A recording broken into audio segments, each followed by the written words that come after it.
হে তরুণ যুবকেরা, মা খালাকতুল জিন্না ওয়াল ইনসা ইল্লা লিয়াবুদুন, আমি জিন জাতি এবং মনুষ্য জাতিকে কেবলমাত্র আমার ইবাদতের জন্য সৃষ্টি করেছি। ইবাদত ছাড়া অন্য কোনো উদ্দেশ্য আমার আর নাই। ইবাদত ছাড়া অন্য কোনো উদ্দেশ্যে জিন জাতি এবং মনুষ্য জাতিকে আমি আল্লাহ সৃষ্টি করি নাই। হে তরুণ যুবকেরা, এরই জন্য আমার আল্লাহ জিজ্ঞাসা করেছেন, বান্দা তোমরা কেমন করে আমার ইবাদত ছেড়ে থাকো, আমার ইবাদত ব্যতি রেখে কেমন করে জীবন যাপন করো, কেমন করে তোমরা আমি আল্লাহ আমার হুকুমকে অস্বীকার করো, তোমরা কেমন করে আমার আর নির্দেশকে অমান্য করো। কাইফা তাকফুরুনা বিল্লাহি ওয়া কুনতুম আমওয়াতান ফাআহিয়াকুম সুম্মা ইউমীতুকুম সুম্মা ইউহয়িকুম সুম্মা ইলাইহি তুরজাউন। কাইফা তাকফুরুন, তোমরা কেমন করে কুফরি করো বিল্লাহি আল্লাহর সাথে, ওয়া কুনতুম আমওয়াতান, তোমরা ছিলে মৃত। এই পৃথিবীতে আসার আগে তোমরা কোথায় ছিলে তোমরা জানো না। আমি আল্লাহ বলছি তোমরা ছিলে মৃত। এই পৃথিবীতে আসার আগে তোমরা ছিলে মৃত। ফাহিয়াকুম, আমি তোমাদের জীবন দান করেছি। এই যে তোমরা জীবন পেয়েছো, বেঁচে আছো, এটা আমি আল্লাহ তোমাদের দিয়েছি। সুম্মা ইউমীতুকুম, এরপর তোমাদের মৃত্যু আসবে। কি ভাই, মরবো না আমরা? বলেন মৃত্যু আসবে না আসবে না? আল্লাহ বলে দিচ্ছেন সুম্মা ইউমীতুকুম, তোমাদের এরপর মওত আসবে। সুম্মা ইলাইহি তুরজাউন, তোমাদেরকে আমি আল্লাহ আমার কাছে ফিরে আসতে হবে এবং তোমাদেরকে আমার কাছে হিসাব দিতে হবে। আফালা ইয়ানজুরুনা ইলাল ইবলি কাইফা খুলিকাত ওয়া ইলাস সামাই কাইফা রুফিআত ওয়া ইলাল জিবালি কাইফা নুসিবাত ওয়া ইলাল আরদি কাইফা সুতিহাত ফাযাক্কির ইন্নামা আনতা মুযাক্কির লাস্তা আলাইহিম বিমুসাইতির ইল্লা মান তাওয়াল্লা ওয়া কাফার ফায়ুআযযিবুহুল্লাহুল আযাবাল আকবার ইন্না ইলাইনা ইয়াবাহুম সুম্মা ইন্না আলাইনা হিসাবাহুম। তারপর তোমাদেরকে কি করতে হবে? হিসাব দিতে হবে। কি করেছো বান্দা দুনিয়ার জমিনে? তোমার আয় ব্যয়, রুজি রুটি, তোমার শরীরের ক্ষমতা, যৌবনের শক্তি তুমি কোথায় ব্যয় করেছো? দুনিয়াকে ধরাকে সরা মনে করেছো, যা ইচ্ছা তাই। তোমাকে আমার কাছে সব হিসাব দিতে হবে, ফিরে আসতে হবে বান্দা, এটা ভুলে যেও না। এটা কার কথা? আল্লাহর কথা। জোরে বলুন সুবহানাল্লাহ। আমার আল্লাহ বারবার কোরআন মাজিদের বিভিন্ন জায়গাতে বলেছেন, বিভিন্ন জায়গাতে বলেছেন। হে তরুণ যুবকেরা, হে আমার বন্ধুরা, শুনে রেখে দিন বাবা, জেনে রেখে দেন হে মুসলমান, তাহলে আপনাকে আমাকে মরতে হবে বাবা। মরবেন তো মরবেন বাবা আল্লাহ ওয়ালাদের মতো মরণ, মরবেন তো মরবেন বাবা আল্লাহর নেক বান্দাদের মতো মরণ, মরবেন তো মরবেন বাবা আল্লাহর ওলি বান্দাদের মতো মরণ। মরিলেও মরা নহে যদি লোকে ঘষে, বাঁচিয়া কি ফল তার যদি লোকে দোষে। মরিলেও মরা নয় যদি লোকে সুনাম করে, আর বেঁচে থেকে কি লাভ যদি লোকে দুর্নাম করেন। যখন জন্ম তুমি নিয়েছিলে ভাবে, তুমি মাত্র কেঁদেছিলে, হেসেছিল সবে।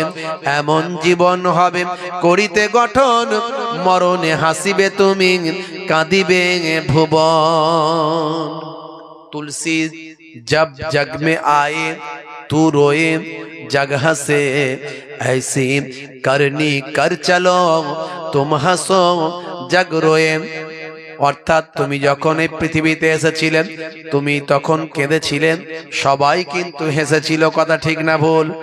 তোমার জন্ম হওয়ার পরে তুমি তখন ট্যাঁ ট্যাঁ করে কেঁদেছিলে, সবাই কিন্তু আনন্দ পেয়েছিল। এমন কাজ করে তুমি পৃথিবী থেকে বিদায় নাও, তুমি একমাত্র হাসতে হাসতে যাবে। আর তোমার এই মৃত্যুতে, তোমার এই বিরহেতে সবাই অশ্রু ঝরাবে। হে তরুণ যুবকেরা, হে আমার মুরব্বিয়ানিরা, শুনে রেখে দিন বাবা, জেনে রেখে দিন বাবা, সেই মওতটা কাদের মওত? এই মওতটা যদি আপনার হয়, মনে রাখবেন আপনি আল্লাহওয়ালা হয়ে যাবে। হে তরুণ যুবকেরা, হে আমার বন্ধুরা, হে আমার মুরব্বিয়ানিরা, শুনে রেখে দিন বাবা, আল্লাহ বললেন বান্দারে, তোদের আমি পৃথিবীর জমিনে ইবাদত করার জন্য পাঠিয়েছি। ইবাদত ছাড়া অন্য কোন উদ্দেশ্যে আমি আল্লাহ তোদের সৃষ্টি করি নাই। তোরা আমার ইবাদতটা করবি বান্দা। আমরা জানি ইবাদত মানে নামাজ, ইবাদত মানে রোজা, ইবাদত মানে হজ, ইবাদত মানে যাকাত, ইবাদত মানে তেলাওয়াত, ইবাদত মানে বন্দেগী, ইবাদত মানে রিয়াজাত, ইবাদত মানে মারেফাত, ইবাদত মানে ভাই আমার দোস্ত আমার তরুণ যুবকেরা, ইবাদত মানে জিকির, ইবাদত মানে ফিকির, ইবাদত মানে আল্লাহর চিন্তা, ইবাদত মানে আল্লাহর ধ্যান, ইবাদত মানে নবীর সুন্নাত। হে তরুণ যুবকেরা, হে আমার মুরব্বিয়ানেরা, আল্লাহ বললেন বান্দারে, কেবলমাত্র তোদের আমি ইবাদত করার জন্য পাঠিয়েছি। তাহলে বলুন তো, শুধু যদি ইবাদত করার জন্য আল্লাহ পাঠিয়ে থাকেন, তাহলে কারবারটা আমরা কেমন করে করতে পারি, ব্যবসাটা আমরা কেমন করে করতে পারি, চাষবাসটা আমরা কেমন করে করতে পারি, স্ত্রীর সঙ্গে প্রেমালাপ কেমন করে করতে পারি, সন্তানের পেছনে শ্রম, সন্তানের পেছনে টাইম দেওয়া, এটা কেমন করে করতে পারি? না না না না না, ইসলামের থেকে মডার্নিজম আর কিছু হতে পারে না, ইসলামের থেকে ক্লাসিক্যাল আর কিছু হতে পারে না। ইসলাম আপনাকে যা শিখিয়েছেন সবের মধ্যে বিজ্ঞান আর বাস্তবতা আছে। মনে রাখবেন, ইবাদতটা আপনি করবেন, কিন্তু কার পদ্ধতিতে করবেন? আমার আল্লাহ একটা মডেল পাঠিয়ে দিয়েছেন। হে তরুণ যুবকেরা, ইবাদতটা কেমন ভাবে করবেন আমার আল্লাহ মডেল দিয়েছেন। সেই মডেলটাকে দেখে করো, সেই মডেলের নির্দেশ অনুযায়ী করো, সেই মডেলকে ফলো করে করো। এর জন্য আল্লাহ তাআলা কোরআন মাজিদে আবার জানালেন, লাকাদ কানা লাকুম ফি রাসূলিল্লাহি উসওয়াতুন হাসানাহ। হে দুনিয়ার মানুষ, শুনে রেখে দাও, তোমাদের জন্য তোমাদের নবীর মধ্যে আছে উত্তম আদর্শ। ইবাদত করবে নবিয়ানা তরিকায়, নিজের মন গড়া ইবাদত আল্লাহর কাছে চলবে না, চলবে না। ইচ্ছা মতো করে ফেললাম, চলবে না। আপনাকে কে বলেছে মাসের পর মাস সংসার ছেড়ে দিয়ে বিদেশে ঘুরে বেড়াতে? কে বলেছে? কোথায় পেলেন? কোন নবী করেছে? দেখান তো দেখি। হ্যাঁ, আপনাকে কে বলেছে রাত দিন মসজিদে তুমি থাকো 24 ঘন্টা? মসজিদে 24 ঘন্টা তুমি থাকবে আর তোমার সংসারের খেয়াল রাখবে না, সংসারে ইনকাম কেমন করে হবে চিন্তা করবে না। ও আল্লাহ খাওয়াবে। কি বলছে? ও আল্লাহ খাওয়াবে। কে বলেছে? নবী শিখিয়ে দিয়েছে। কোথায়? কোরআন কি বলছে? কোরআন বলছে, এই নামাজ খতম হো গিয়া, চলো নিকলো কাম মে যাও, ফাইজা কুদিয়াতিস সালাত ফান্তাসিরু ফিল আরদ। নামাজ খতম हो गया, फंतासिरु फिल अर्द, जमीन पर फैल जाओ, जमीन पर फैल जाओ, जमीने ছড়িয়ে পড়ো। अब्तगू मिन फदलिल्लाह, আল্লাহর নিয়ামতের তালাশ করো, রুজি রুটির তালাশ করো। জোরে বলুন সুবহানাল্লাহ। সব নবিয়ানা তরিকায় হবে। ইবাদত করার জন্য আল্লাহ পাঠিয়েছেন, ইবাদতটা করতে হবে নবিয়ানা তরিকায়। জোরে বলুন সুবহানাল্লাহ। হে তরুণ যুবকেরা, আল্লাহর নবীর সাহাবীরা, আম্মা জান আয়েশা সিদ্দিকা রাদিয়াল্লাহু তাআলা আনহা, আম্মা জান মস্ত বড় আলেমা ছিলেন, মস্ত বড় হাফেজা ছিলেন, মস্ত বড় মুহাদ্দিস ছিলেন। হে তরুণ যুবকেরা, হে আমার মুরব্বিয়ানেরা, শুনে রেখে দিন বাবা, জেনে রেখে দিন বাবা। অনেকে প্রশ্ন তোলে, বিবি আয়েশাকে কেন, বিবি আয়েশাকে কেন আমার নবী ছোট্ট বয়সে বিবাহ করলেন? অনেকে প্রশ্ন তোলেন, আল্লাহর নবী এত বছর বয়স, 50 বছরেরও বেশি যখন নবীর বয়স, তখন কেন একটা ছোট্ট মেয়েকে নবী আমার বিবাহ করলেন? অনেকের প্রশ্ন আছে। অনেকে আমার নবীর সম্পর্কে কটূক্তি করে, করে কি করে না? যারা নবীকে চেনে না, জানে না, নবীর জীবন জিন্দেগি নিয়ে যারা গবেষণা করে না, রাসূলকে নিয়ে যারা রিসার্চ করে না, তারা এটা বলে, তারা আমাদের যুব সম্প্রদায়ের প্রতি মাথাতে খারাপ ধারণা চিন্তা ঢোকায় যে তোমাদের নবী নবী তোমরা করো। দেখো তোমাদের নবীর ক্যারেক্টার দেখো, তোমাদের নবীর চরিত্র দেখো। তোমাদের নবী 50 বছরেরও বয়স্ক একজন বৃদ্ধ মানুষ হয়ে একটা 6 বছরের বাচ্চা মেয়েকে বিবাহ করেছিলেন। এটা শোনার পরে আমাদের শিক্ষিত যুব সমাজের মাথাটা খারাপ হয়ে যায়। কথা ঠিক না বল? যদি গবেষণা না থাকে তাহলে কিন্তু মাথাটা খারাপ হয়ে যাবে। হে তরুণ যুবকেরা, আপনি কি জানেন বিশ্বনবী জীবনে 11টা পর্যন্ত বিবাহ করেছিলেন? 11টা পর্যন্ত নবী শাদী করেছিলেন। হে তরুণ যুবকেরা, বিশ্বনবীর প্রথম শাদী, প্রথম বিবাহটা জানেন কত বছর বয়সে? আপনার জানা আছে? দয়ার নবী প্রথম বিবাহটা করেছিলেন 25 বছর বয়স। কত বছর বয়স? 25 বছর বয়স। পাত্রীর বয়স কত ছিল আপনার জানা আছে? পাত্রীর বয়স ছিল কত জানেন? পাত্রীর বয়স ছিল 40 বছর। কত বছর? তাহলে প্রথমেই দেখুন ব্যতিক্রম। আপনি 25 বছরের যুবক হয়ে 40 বছরের বৃদ্ধকে কি বৃদ্ধাকে কি আপনি প্রথম বিবাহ করবেন? এটা কোনোদিন কেউ করেছে? এরকম প্রমাণ আছে? হে তরুণ যুবকেরা, আমরা জানি বিধবা বিবাহ আইন প্রচলন করার জন্য জানি আমরা, ভাই আমার, দোস্ত আমার, ঈশ্বরচন্দ্র বিদ্যাসাগর অনেক ত্যাগ স্বীকার করেছেন। বাল্য বিবাহ বন্ধ করার জন্য তৎকালীন ভারতবর্ষে কুলীন প্রথা ছিল, কুলীন প্রথা। যারা কুলীন সম্প্রদায়ের মানুষ হতো, যারা সেই বর্ণ বৈষম্যের দিক থেকে যারা উচ্চ বর্ণের মানুষ হতো, তারা মরে যাওয়ার আগে পর্যন্ত বিবাহ করত। এই প্রথাটাকে বলা হতো কুলীন প্রথা। আর মানুষ যখন, পুরুষ মানুষ মারা যেত, তার স্ত্রী যজনই থাকুক না কেন, তাদেরকে জীবন্ত চিতায় পুড়িয়ে দেওয়া হতো। এই প্রথাটার নাম হলো সতীদাহ প্রথা। এটা কবেকার? আজ থেকে কয়েকশো বছর আগের কথা বলছি মাত্র। যে সময় বিদ্যাসাগরের জন্ম, ইতিহাস খুলে দেখুন, বিদ্যাসাগরের প্রচেষ্টায় কুলীন প্রথা বন্ধ করা হয়েছিল, বাল্য বিবাহ প্রথা বন্ধ করা হয়েছিল। রাজা রামমোহন রায়ের প্রচেষ্টায় সতীদাহ প্রথা বন্ধ করা হয়েছিল। এটা আমি 100-200 বছর আগের কথা বলছি বাবা। হে তরুণ যুবকেরা, হে আমার মুরব্বিয়ানেরা, এমনকি ঈশ্বরচন্দ্র বিদ্যাসাগর তিনি তিনার সন্তানের বিবাহটাও একজন বিধবার সঙ্গে দিয়েছিলেন। বিধবার সঙ্গে বিবাহ দিয়ে বিধবা বিবাহ আইন প্রচলন করেছিলেন। হে তরুণ যুবকেরা, হে আমার বন্ধুরা, শুনে রেখে দিন বাবা। আর আমরা আমাদের নবীর আলোচনা করছি, সেটা আজ থেকে 1500 বছর আগের কথা বলছি। 1500 বছর আগে সে সময় এরকম কুলীন প্রথা অনেক ছিল, এরকম কুলীন প্রথা অনেক ছিল। মানুষ অসংখ্য বিবাহ তখন করত। নারীদের কোনো সম্মান ছিল না, নারীদের কোনো ইজ্জত ছিল না। সে সময় দাস দাসীর প্রথা ছিল। একজন পুরুষ অসংখ্য মহিলায় আসক্ত থাকত, একজন মহিলা অসংখ্য পুরুষে আসক্ত থাকত। ক্ষমতা যার, রাজত্ব তার। এই প্রথা, এই চিন্তা ভাবনা মানুষের ব্রেনকে কাজ করেছিল, এই মস্তিষ্কে কাজ করেছিল। সেই দিনকার ঘটনা।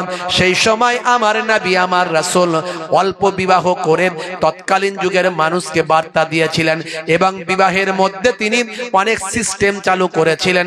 বিবাহের কারণটা তিনি বুঝিয়ে দিয়েছিলেন। প্রথম বিবাহটা আল্লাহর নবী করেছিলেন 25 বছর বয়সে 40 বছরের বৃদ্ধাকে বিবাহ করে। প্রথমেই বিধবা বিবাহ আইন প্রচলন 1450 বছর আগে তিনি করেছিলেন। প্রথম বিবাহ, ফার্স্ট ম্যারেজ, ওল্ডেস্ট, মানে একেবারে ভাই আমার অনেক বৃদ্ধ একজন মহিলাকে তিনি করেছিলেন বিবাহ। এটা তার জীবনের প্রথম বিবাহ। পরবর্তীকালে আল্লাহর নবীকে আরো কয়েকটা কারণে বিবাহ করতে হয়েছে।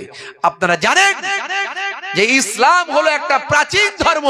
অনেকে বলে ইসলাম হলো একটা নবীন ধর্ম, নতুন ধর্ম। না, ইসলাম ধর্ম হলো প্রাচীন। ভালো করে শুনে রাখুন হে যুবকেরা, 1450 বছর 1500 বছর আগের ধর্ম ইসলাম নয়।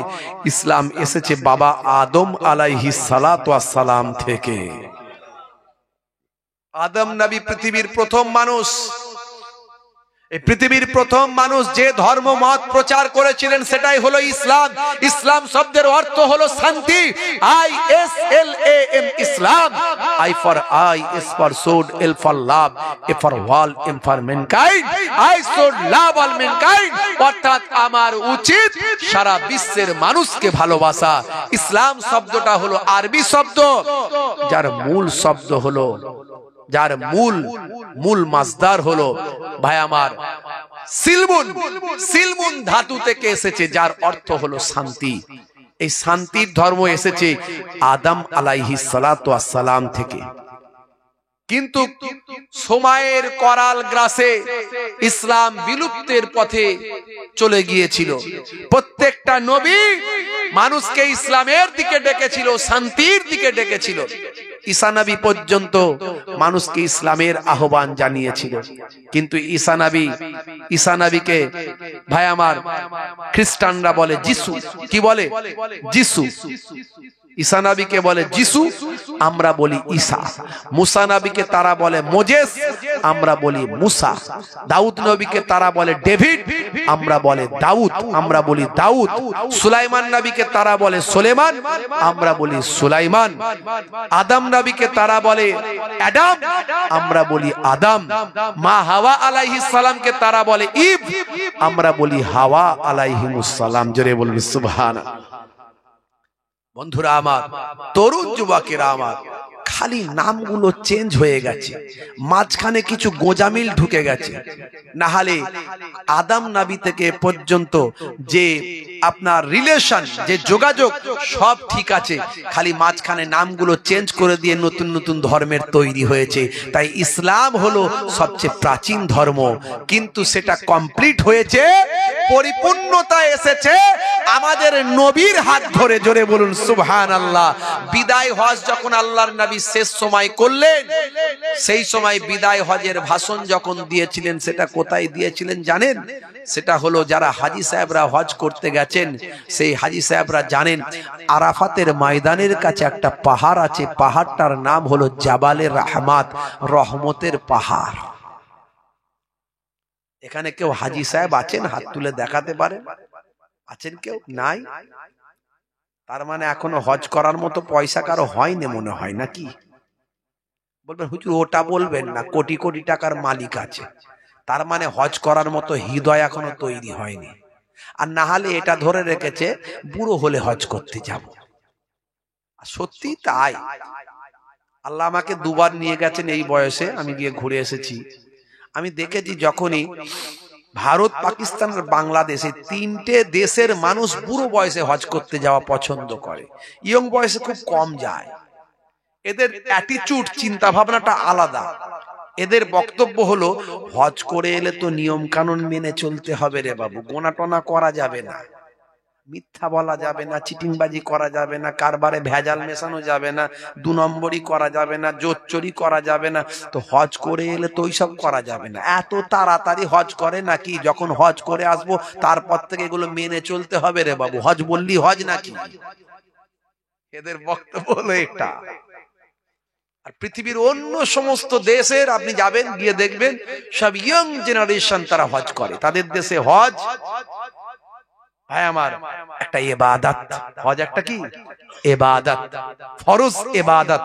তারা ইয়ং বয়সে হজ করে, মানে তারা সারা জীবন এই টেন্ডেন্সি নিয়ে চলে, আমাকে সততার উপরে জীবন যাপন করতে হবে, আমাকে ইবাদতের উপরে জীবন যাপন করতে হবে, আমাকে ন্যায়ের উপরে জীবন যাপন করতে হবে।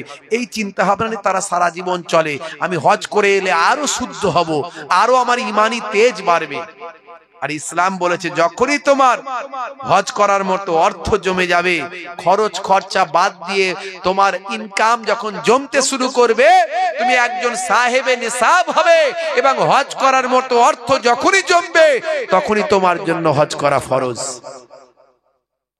তোমাকে হজ করতে হবে, তাহলে তুমি ফরজ ইবাদতকে ডিলে করছো, ফরজ ইবাদতকে ডিলে করছো। বন্ধুরা আমার, এই জন্য দ্রুত হজ করে আসুন। যারা হজ করে এসেছেন তারা জানেন আরাফাত ময়দানের পাশে একটা পাহাড় আছে, ওই পাহাড়টার নাম হলো জাবালের রহমাত। এই জাবালের রহমাত পাহাড়টায় আল্লাহর নবী বিদায় হজের ভাষণ দিয়েছিলেন। এই পাহাড়ে হযরতে আদম নবীর দোয়াটা কবুল হয়েছিল। 350 বছর তিনি কান্নাকাটি করেছিলেন। হযরতে আদম আলাইহিস সালাতু ওয়াস সালাম, মা হাওয়া আলাইহিস সালাতু ওয়াস সালামকে আল্লাহ জান্নাতে রেখেছিলেন। জোরে বলুন সুবহানাল্লাহ। আদম নবীকে যখন সৃষ্টি করেছিলেন, আদম নবীকে সৃষ্টি করার পরে জান্নাতে দেওয়ার পরে আল্লাহ তার জন্য যত রকম ফল ফ্রুট খাবার দাবার, হে আদম তোমার যা লাগবে তুমি তাই পাবে, এখানে তাই পাবে। কিন্তু তারপরেও আদম নবীর মনে শান্তি ছিল না। আল্লাহ বুঝতে পারলেন যে মনের শান্তিটা কেন নাই, তার কারণ হচ্ছে গল্প করার লোক পাচ্ছে না, একসঙ্গে ঘোরাফেরা করবে আনন্দ করবে এমন কাউকে পাচ্ছে না। তাই আল্লাহ ঠিক করলেন আদম নবীর পাঁজরের বাম পাঁজরের হাড় থেকে হাড়কে বের করে সেখান থেকে আমার আল্লাহ কুদরতি পাওয়ারে আদম নবীর জুরা মা হাওয়া আলাইহিস সালামকে তৈরি করে দিলেন। জোরে হবে না? এই যে বাম পাঁজরের হাড়, এই জন্য একটু বাঁকা হাড়, তো এই জন্য দেখবেন মহিলারা একটু বাঁকা হয়, একটু বাঁকা হয়। ঠিক বোঝাতে যাবেন কিন্তু ঘুরিয়ে উল্টো ব্যাখ্যা করবে, উল্টো মানে করবে। এই জন্য মায়েদেরকে অত ঠিক বুঝিয়ে জোর করে বোঝানোর চেষ্টা করবেন না। জোর করে বোঝাতে যাবেন, না বুঝতে চাইলি মনোমালিন্য হবে, এটা করবেন না। তারা যেটা বোঝে সেটা কি ঠিক বলুন, হ্যাঁ তুমি ঠিক বুঝেছো, তাহলে দেখবেন মনের শান্তি থাকবে। কি থাকবে? মনের শান্তি থাকবে। আপনি বলার পরে যেটা বুঝলো সেটাই বোঝাবেন, বুঝতে পারছেন? যেটা বুঝতে চাই সেটাই বোঝাবেন, আর যেটা বুঝে গেছে সেটাই ঠিক এটা বলবেন, ব্যাস দেখবেন মনের শান্তি থাকবে। যদি বলেন যেন তোমারটা ঠিক নয়, তাহলে কিন্তু গন্ডগোল হতে পারে। কারণ বাম পাঁজরের বাঁকা হাড় থেকে তৈরি, কথা ঠিক না বল? তাহলে আমার মায়েদের দোষ নাই, আমার আল্লাহ বাঁকা হাড় থেকে তৈরি করেছে, একটু বাঁকা থাকতে পারে, তো ওটাকে জোর করে সিধে করতে যাবেন না। সিধে করতে গেলে ভেঙে যেতেও পারে, কথা ঠিক না বল? সিধে করার দরকার নেই। আল্লাহ যাকে বাঁকা হাত থেকে তৈরি করেছে, আপনি সিধে করার কি, আমি সিধে করার কি? তারা যেটা বোঝে সেটাকে বলতে, হ্যাঁ ঠিক বুঝেছো। বন্ধুরা আমার, কিন্তু আমার আল্লাহ কি নিয়ামত তৈরি করেছেন আমার মায়েদেরকে, কি নিয়ামত দান করেছেন। মেয়েদের ওয়াজ করতে গেলে তো আবার একটা আলাদা পাঠ হয়ে যাবে, আলাদা চ্যাপ্টার হয়ে যাবে, আমি সেদিকে যাচ্ছি না। হযরত আদম আলাইহিস সালাম মা হাওয়া আলাইহিস সালামকে তৈরি করার পরে আল্লাহ বলে দিলেন, এই যা খুশি করো, যা খাও, যা পরো, যা খুশি করো, তবে হ্যাঁ এই যে গাছ দেখিয়ে দিচ্ছি এই গাছের কাছে যাবে না।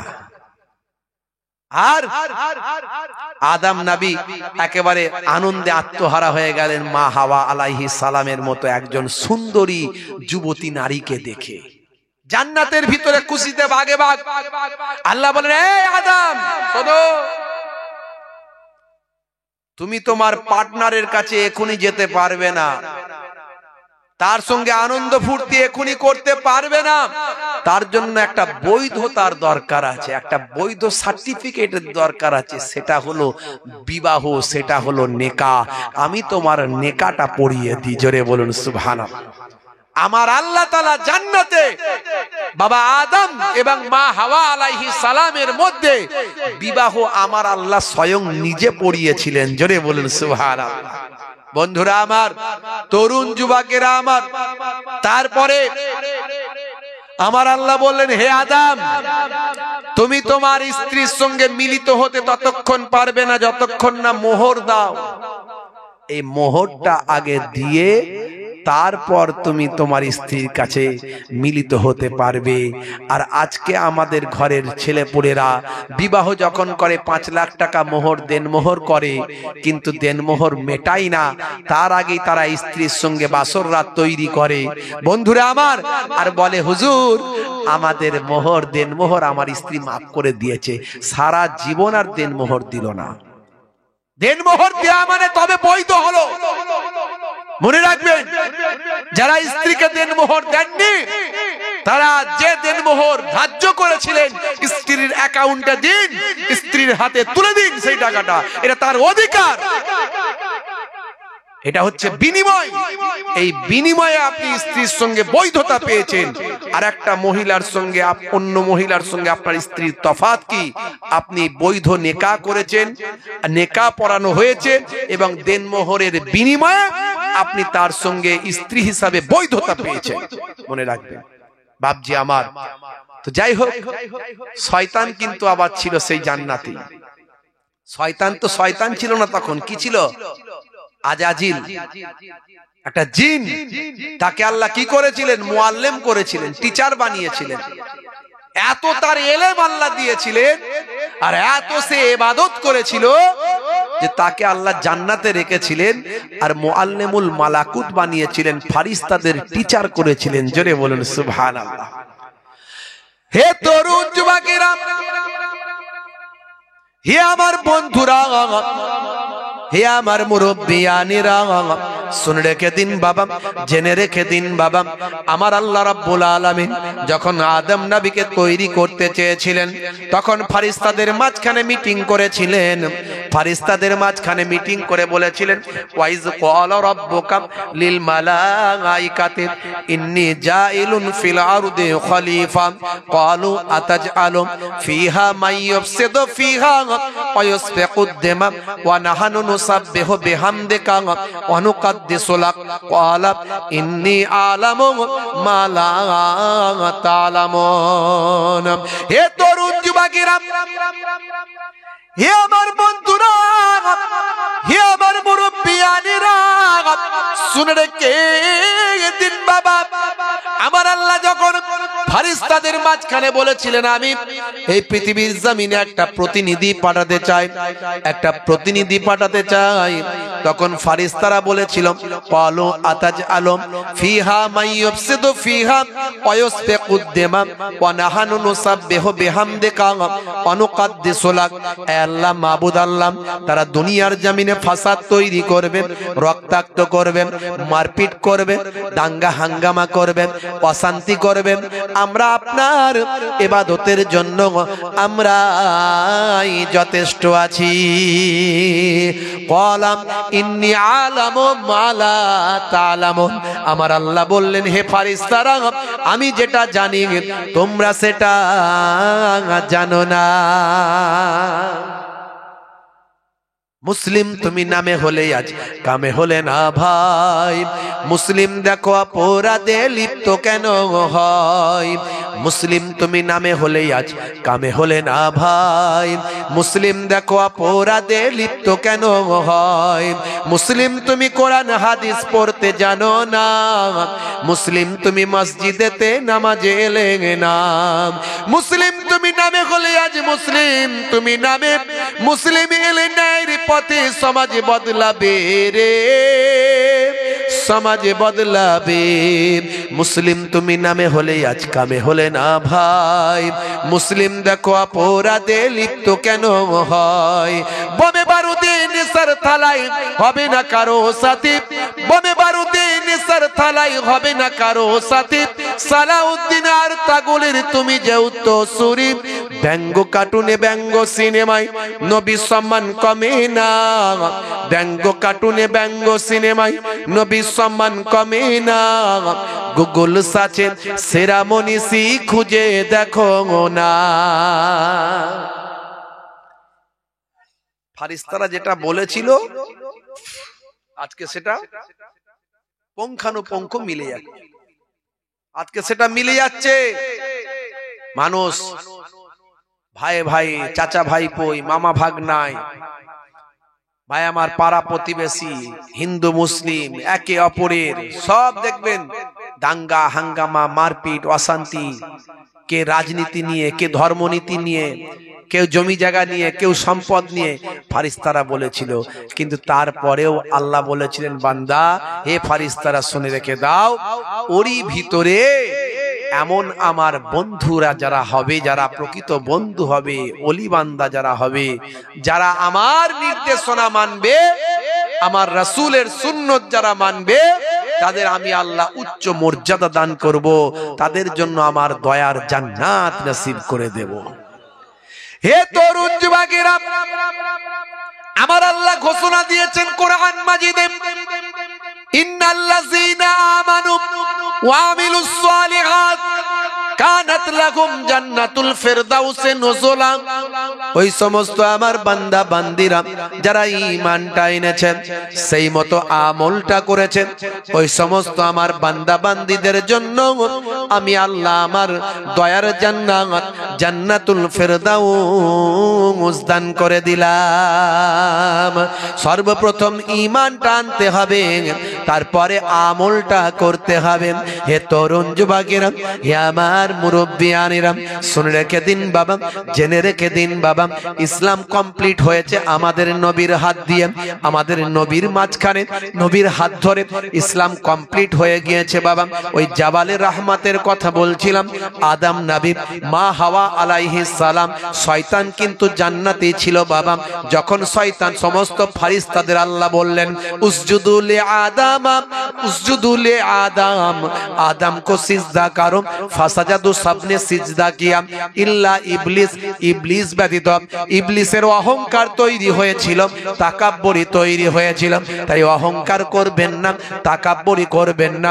যত বড়ই আমলওয়ালা হয়ে যান, যত বড়ই নামাজি পরেজগার খোদাবীর হয়ে যান, যত বড়ই বক্তা হয়ে যান, যত বড়ই শ্রোতা হয়ে যান, যত বড়ই ধনী হয়ে যান, যত বড়ই ব্যবসায়ী হয়ে যান, যত বড়ই যেই হয়ে যান না কেন, কখনো অহংকার করবেন না।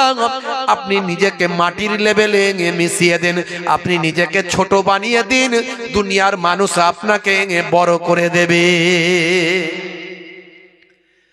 কবি কবির ভাষায় ছোট্ট একটা উদাহরণ দিয়ে বলেছে, এক কাতরা পানি আকাশ থেকে পড়ছে, এক কাতরা পানি আকাশ থেকে পড়ছে, পড়ছে তো পড়ছে, মহাসমুদ্রের উপরে পড়ছে। হে তরুণ যুবকেরা, পানি বলল, এক কাতরা পানি আল্লাহকে বলছে, আল্লাহ তুমি আমাকে ফেলছো তো ফেলছো, মহাসমুদ্রের পানির উপর ফেলছো, যেখানে আমি এক কাতরা পানি, আমার কোনো মূল্য নাই। আমার আল্লাহ বললেন, হে পানি, তুমি নিজেকে ছোট বানিয়ে ফেলেছ, তুমি নিজেকে ছোট করেছ, তুমি নিজেকে মূল্যহীন বলেছ, তুমি নিজেকে সংযত করেছ, তুমি নিজেকে আমার কাছে উৎসর্গ করেছ। হে পানি, শুনে রেখে দাও, জেনে রেখে দাও, যে নিজেকে ছোট করে আমি আল্লাহ তাকে বড় বানিয়ে দিই। দেখো দেখো এক কাতরা পানি, আমি তোমার মর্যাদা কতটা বাড়াই, যে তোমাকে আমি এত সম্মান দেব, যা এই সারা সমুদ্রের পানিকে দান করি নাই। হে তরুণ যুবকেরা, কবি কবির ভাষায় বলছেন, এটা কবিদের ভাবনা, কবিদের ভাবনা বাবা। কবি কবির ভাষায় যা বলেছেন আমি তার ব্যাখ্যাটা করে দিচ্ছি, শুধু বেশি লম্বা আলোচনায় যেতে পারবো না, ছোট্ট করে একটু এহসাস দেওয়ার জন্য। এক কাতরা পানি যখন সমুদ্রের পানিতে পড়ছে, আমার আল্লাহ সমুদ্রের পানিকে বললেন, হে সমুদ্রের পানি, তুমি চির হয়ে যাও, তুমি ফাট হয়ে যাও। হে সমুদ্রের পানি, এক কাতরা পানিকে নিচে পর্যন্ত যাবার জায়গা দাও। সমুদ্রের পানি জায়গা দিয়ে দিল। এক কাতরা পানিকে আল্লাহ নির্দেশ করলেন, যাও তুমি সমুদ্রের নিচে চলে যাও। সমুদ্রের নিচে একটা শামুক ছিল, শামুক, সেই শামুক শামুককে বললাম, হে শামুক, তুমি তোমার মুখটা খুলে দাও, ওই এক কাতরা পানিকে সেখানে জায়গা দাও, এবার মুখটা তোমার বন্ধ করো। আমি আল্লাহ নির্দেশ করলাম, হে শামুকের পেটের এক টুকরো এক কাতরা পানি, এবার তুমি মতি হয়ে যাও। এক কাতরা পানিকে আমার আল্লাহ মতি বানালেন। পরবর্তীকালে ওই মতিটা ফিরে এসে রাজার রাজমুকুটে স্থান পেয়ে গেল। জোরে হবে না? বন্ধুরা আমার, তরুণ যুবকেরা, আমিত্বকে মিটিয়ে দিন, আমিত্বকে মিটিয়ে দিতে হবে। এটা আমাদের শিক্ষা কোথা থেকে পাচ্ছি? আদম নবীর জীবন জিন্দেগি থেকে। ফেরেশতাদের বললেন সিজদা করো, ফেরেশতারা সবাই সিজদা করেছিল, ইল্লা ইবলিস, কেবলমাত্র ইবলিস ব্যতীত। আল্লাহ বললেন, হয় কেন তুমি সিজদা করছো না? বলে, এই বেটার দ্বারকে আমি তার থেকে বড়, আমি তার থেকে বেটার। আল্লাহ বললেন, কি করে? বলল, খালাকতাহু মিন তিন ওয়া খালাকতানি মিন নার। আপনি তাকে সৃষ্টি করেছেন মাটি থেকে, আর আমাকে সৃষ্টি করেছেন আগুন থেকে। মাটি অপেক্ষা আগুন শ্রেষ্ঠ, আমি শ্রেষ্ঠ হয়ে নিকৃষ্টকে সিজদা করতে পারবো না। আল্লাহ বললেন, তোমার যুক্তিতে মুক্তি না, যুক্তি তুমি ঠিক দিয়েছ, কিন্তু সব জায়গায় যুক্তি খাটবে না, যুক্তিতে তোমার মুক্তি নাই। এখানে আমার নির্দেশ মানাটা সবচেয়ে গুরুত্বপূর্ণ ছিল, কারণ আমি হলাম খালিক, বাকি সব হলো মাখলুক। আমার সৃষ্টি আমি সৃষ্টি করেছি, অথচ তুমি মনিবের বিরুদ্ধে কথা বলেছ, এখানে তোমার যুক্তিতে মুক্তি নাই। যাও যাও, তুমি তাকাব্বর করেছ, তুমি আমার হুকুমকে অমান্য করেছ, আমার নির্দেশের খেলাফ করেছ, তুমি আদমকে সিজদা করানো অসম্মান করেছ, তুমি বিয়াদবি করেছ। ফাখরুজ বের হয়ে যাও, গেট আউট ফ্রম হিয়ার, তুমি আমার কাছ থেকে বের হয়ে যাও, আমার সামনে থেকে তুমি চলে যাও।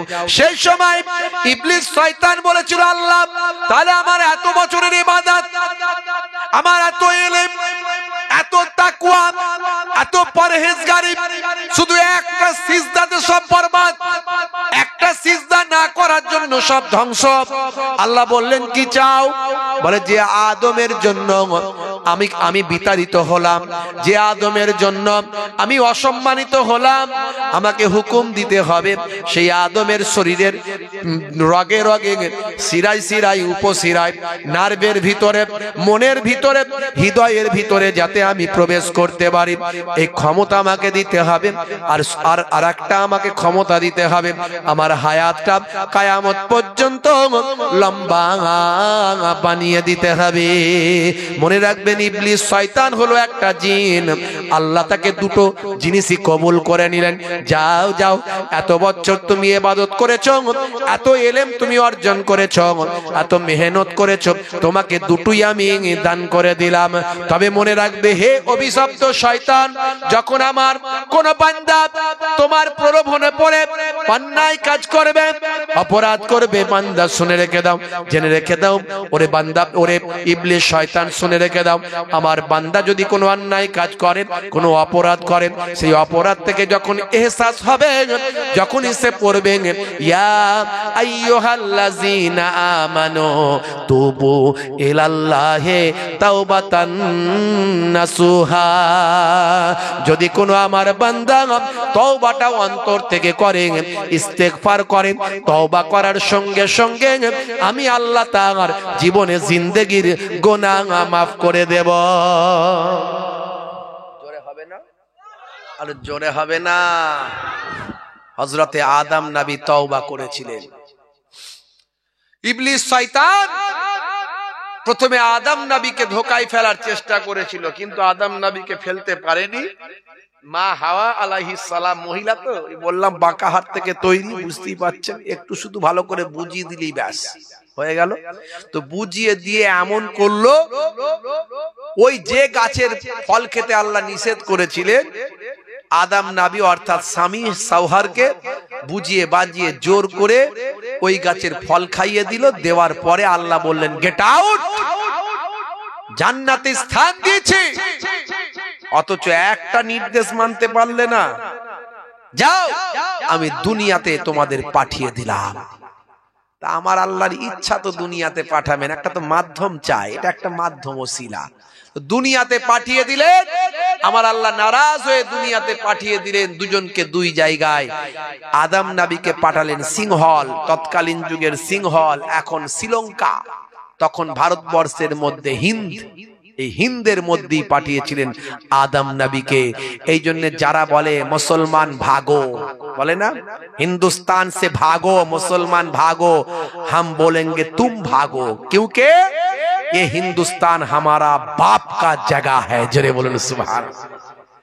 आदम नबी আমাদের বাপ, আর পৃথিবীর বুকে তিনি প্রথম মানুষ। এই হিন্দুস্তানে তিনি প্রথম কদম রেখেছিলেন। তাই হিন্দুস্তান মুসলমানদের বাপের জায়গা। মুসলমান এই দেশে জন্মগ্রহণ করেছে, এই দেশে মরবে। 5 ওয়াক্ত নামাজে ভারতবর্ষের মাটিকেই তারা চুম্বন করে। তবে মুসলমান শান্তি ভালোবাসে, সম্প্রীতি ভালোবাসে, মন্দির মসজিদ নিয়ে মারপিট দাঙ্গা হাঙ্গামা পছন্দ করে না। ব্যতিক্রমী কেউ কেউ অন্যায় করলে সেটা তার দোষ। ইসলাম শান্তির কথা বলেছে, মন্দির মসজিদ নিয়ে মারপিট দাঙ্গা হাঙ্গামা করো না। আজকে 150 বছর ধরে কোর্টে লড়াই হওয়ার পরে কোর্ট এভিডেন্সের বদলে কোর্ট বলেছে কি, আস্থার উপর ভিত্তি করে ফাইসালা দিয়েছে। এই আস্থার উপরে ভিত্তি করে কখনো কোর্ট ফাইসালা দিতে পারে না। কোর্ট ফাইসালা দেয় যুক্তির উপরে, কোর্ট ফাইসালা দেয় প্রমাণের উপরে, দলিলের উপরে, ডকুমেন্টের উপরে। ভাই আমার, অথচ কোর্ট এখানে এভিডেন্স ডকুমেন্ট ব্যতীত কোর্ট শেষে বলে দিল যে আমরা আস্থার উপরে ফাইসালা দিচ্ছি। এরপরও ভারতবর্ষের মুসলমানরা এতটাই শান্তিপ্রিয় যে সে কথাও তারা বলল ঠিক আছে, কোর্ট যখন বলেছে আমরা মেনে নিলাম। তবে মুসলমানরা আমরা বিশ্বাস করি, কোন এক জায়গায় যদি মসজিদ তৈরি হয়, সেই মসজিদ ভেঙে দেওয়া হোক, ধুলোয় মিশিয়ে দেওয়ার পরেও আল্লাহর আরশে সেই জায়গাতেই কিয়ামত পর্যন্ত মসজিদ থাকে। জোরে হবে না ভাইরা আমার, তরুণ যুবকেরা আমার, মুরব্বিয়ানেরা আমার, আমরা বিচার দুনিয়াতে না পেলেও বিচার করবেন কে? জোরে বলেন কে? আল্লাহর বিচার একদিন হবেই হবে, কথা ঠিক না ভুল? বন্ধুরা আমার, তবে আমরা শান্তি চাই। হিন্দু আর মুসলিম মোরা দুই সহোদর ভাই, এক বৃন্তে দুটি কুসুম এক ভারতে ঠাই। রক্তের সম্পর্কে সারা পৃথিবীর মানুষ একে অপরের ভাই। রক্তের সম্পর্কে সারা পৃথিবীর মানুষ একে অপরের ভাই। প্রত্যেক মানুষই বনি আদম, মানে আদমের আওলাদ। সে হিন্দু হোক, খ্রিস্টান হোক, জৈন হোক, বৌদ্ধ হোক, শিখ হোক, ঈসাই হোক, তাহলে সমস্ত মানুষ কিন্তু রক্তের সম্পর্কে একে অপরের ভাই। তো ভাই ভাই কখনো খুন খারাপি মারপিট দাঙ্গা হাঙ্গামা করো না। এটা নির্দেশ কার? এটা নির্দেশ আল্লাহর, এটা নির্দেশ কোরআনের, এটা নির্দেশ রাসূলের। জোরে বলুন সুবহানাল্লাহ। তো আদম নবী মা হাওয়া আলাইহিস সালামকে দুনিয়াতে যখন ফেলা হলো, একজনকে ভারতবর্ষের হিন্দের জমিনে, তৎকালীন সিংহল এখন শ্রীলঙ্কা, আর মাকে ফেলে দেয়া হলো কোথায়? আরবের বুকে জেদ্দা। আমার হযরতে আদম আলাইহিস সালাম 350 বছর কান্নাকাটি করতে করতে করতে করতে করতে করতে আরবের ভাই আমার ওই আরাফাতের ময়দানের পাশে জাবালে রহমত নামক পাহাড়ে উঠে তিনি কান্নাকাটি করছিলেন। ওখানে দেখবেন একটা নিশানা দেওয়া আছে। জাবালে রহমত পাহাড়টা অত উঁচু নয়, আমি উঠেছি সেখানে, আল্লাহ আমাকে নিয়ে গেছেন, আমি সেখানে উঠেছি। জি হ্যাঁ, গারে সুর, যেখানে বলা হয় সুর গুহা।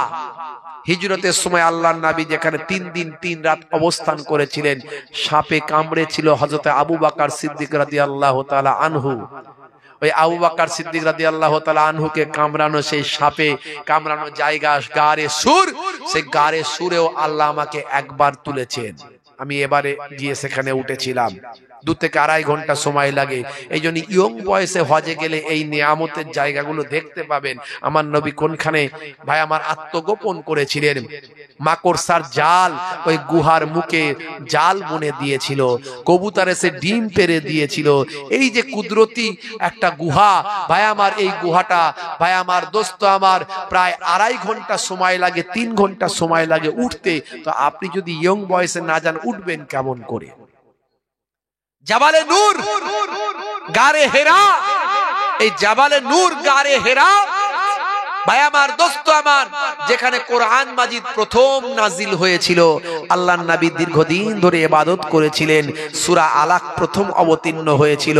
এই জাবালে নূর, যাকে বলা হয় নূর পাহাড়, নূর পাহাড়, সেই গারে হেরা বলা হয় ভাই আমার, সেই গারে হেরা জাবালে নূর, যেখানে কোরআন মাজিদ নাজিল হয়েছিল। আমার নবী যেখানে দীর্ঘদিন ধরে ইবাদত করেছিলেন, যেখানে ফেরেশতা জিবরাইল আলাইহিস সালাম এসেছিলেন, সেই পাহাড়টায় উঠবেন কেমন করে? যদি বুড়ো বয়সে যান, ইয়ং বয়সে চলে যান, আল্লাহ আওকাত দিয়েছে, সামনে বাড়ি হজের জন্য টাকা পয়সা দিয়ে ফিল আপ করে দেন, একবার অন্তত ফরজ হজটা করে চলে আসেন। জাবালে নূরে গিয়ে উঠুন, সেখানে নামাজ পড়া খুব কষ্টের কাজ। আবার ভিড় হয়ে গেলে তখন ওরা আবার ভুল বোঝায়, এখানে নামাজ পড়ার জন্য ভিড় করছো কেন? নামাজ পড়তে হবে না, শুধু জিয়ারত করো, জিয়ারত করো, নামাজ পড়া লাগবে না। হাজা বেদাত, এটা বেদাত, নামাজ পড়া এখানে বেদাত। কেন ভাই? বা যুক্তি দিচ্ছে তারা। দেখবেন ওই যারা ওখানে সুইপারের কাজ করে, যারা ওখানে কাজকর্ম করে, ওরাও ফতোয়া দেয় ওখানে, বুঝতে পারছেন? এত ফতোয়া দৌড়দৌড়ি, মানে ওরাও ফতোয়া দিচ্ছে, হাজা বেদাত, এটা বেদাত করছো তোমরা। কেন ভাই নামাজ পড়বো না কেন? না, এখানে নবী ইবাদত বন্দেগী করেছেন, কোরআন মাজিদ নাজিল হয়েছে, এত বড় মূল্যবান জায়গা, কেন নামাজ পড়বো না? বলছে নবী যখন এখানে ইবাদত করেছে, তখন তো আর মেরাজে নবী যাননি, মেরাজে তো পরে গেছে। কি যুক্তি দিচ্ছে দেখেছেন? যখন নবী এখানে ইবাদত করেছে, কোরআন যখন নাজিল হয়েছে, তখন তো নবী মেরাজে যাননি, মেরাজে তো পরে গেছে। তো মেরাজ থেকে তো নবী নামাজ এনেছে, তাহলে নবী তো এখানে নামাজ পড়েনি, তোমরা কেন নামাজ পড়ছে? জানো ওর 1450 বছর আগে জন্ম হয়েছিল, নবী নামাজ পড়েছে কিনা দেখেছে, এমন ভাবে কথা বলছে। এখন কে কার সঙ্গে ঝগড়া করে ভাই? আমরা গেছি ইবাদত করতে, ঝগড়া করার দরকার নাই। তোর কথা শুনবে কে? তুই তো বলে যা, যে শোনার শুনবে, যার তাকদীরে থাকবে নামাজ পড়ে, যার তাকদীরে থাকবে না নামাজ পড়বে না। আরে আমার নবী আসার আগে সমস্ত নবীদের জামানাতে সালাত ছিল, নামাজ ছিল, জোরে বলুন সুবহানাল্লাহ। তবে এইভাবে 5 ওয়াক্ত নামাজ এইভাবে ছিল না, কিন্তু নামাজ ছিল। মুসা নবীর জামানায় 2 ওয়াক্তের নামাজ ছিল, 2 ওয়াক্তের নামাজ। এরা ভুল বুঝিয়ে দিচ্ছে, মনে নামাজ মনে হয় মেরাজ থেকে আমার নবী শুধু এনেছেন, আর আগে নাই নামাজ ছিল না।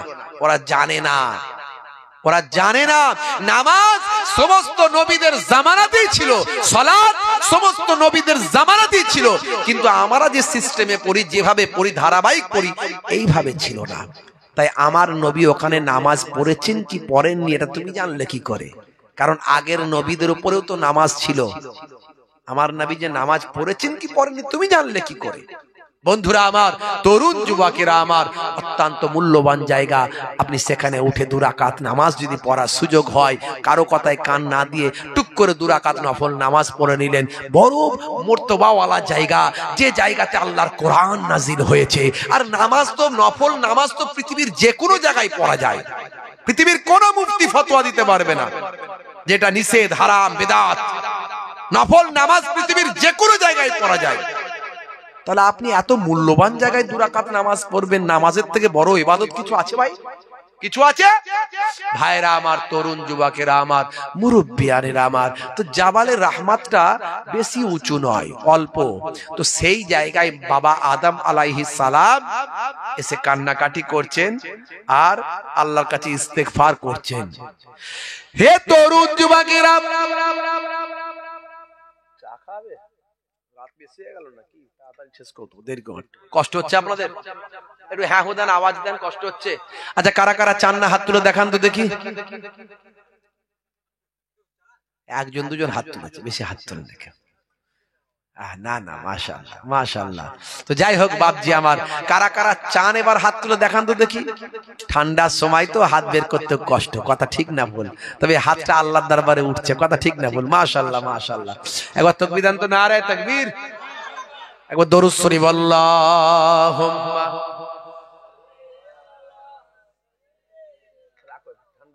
গরম গরম গরম।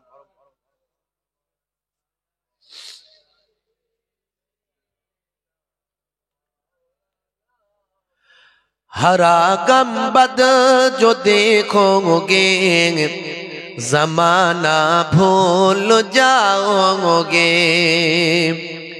अगर तैयबा को जाओगे तो आना भूल जाओगे। हरा गंबद जो देखोगे जमाना भूल जाओगे। अल्लाहुम्मा सल्ली अला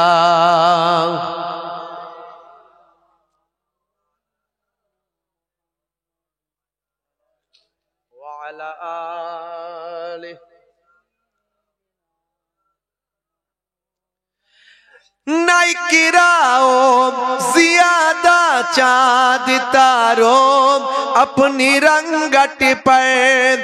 नाइकिराओ ज़ियादा चाँद तारों अपनी रंगट पर। मेरा आका को देखोगे चमकना भूल जाओगे।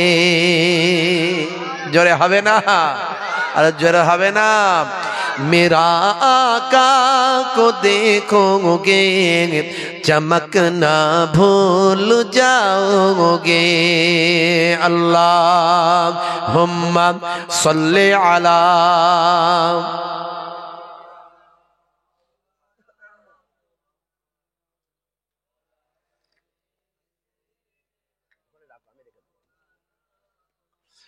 अगर तुम गौर से मेरे नबी का नात सुन लोगे।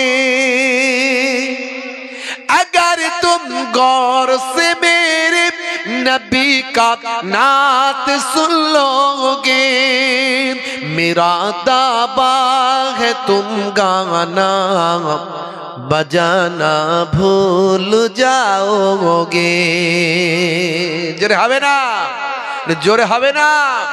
তুমি যদি রাসূলের নাত প্রশংসা মূলক কবিতা, নাত শরীফ, নাতে রাসূল, যদি তুমি প্রশংসামূলক কবিতা যদি মন থেকে হৃদয় লাগিয়ে গৌর দিয়ে অন্তর দিয়ে যদি শোনো, কবি বলছেন তুমি গান শুনতে ভুলে যাবে। अगर तुम गौर से मेरे नबी का नात सुन लोगे। अगर तुम गौर से मेरे नबी का नात सुन लोगे।